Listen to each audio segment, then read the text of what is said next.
What is a Swede? Part 15. If we suppose in this hypothetical example that the Japanese, represented by the milk, have lost their sense of selves in a confusion, so they can't define who they are, and with it, they've lost the possibility to resist getting changed by other nations. The confused milk therefore refers to all the ingredients in the milk package as milk. If the Japanese, or the milk, don't know who they are, their view of themselves will be like an empty slot, so there would be no reason not to mix or get overwritten with the immigrant nation's cultures. So what actually happens in the example is that the milk gets influenced by the other ingredients. The raspberries give the milk a pink color, the sand gives it a muddy taste, and so on. Note, however, that this influence is not always a two-way street and mutual. The sand lays separately in the bottom, the olive oil floats separately on top, and the raspberries mostly remain intact, but some may break apart and mix with the milk.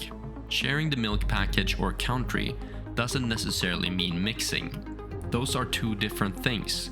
The sand and olive oil are not becoming influenced by the milk, but are influencing it, one directionally.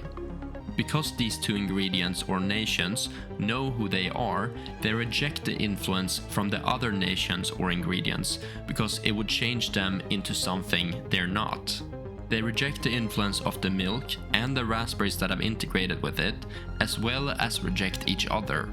So in other words, only the submissive and identity-confused nations are susceptible to being influenced and changed. And indeed, like sand and olive oil that doesn't mix with the milk even when surrounded and fully submerged in it, there are sand and olive oil nations like that out there in the world. For instance, the Jews, the Romani, and the Kurdish nations have managed not to mix, be influenced, or be absorbed while living together with other nations.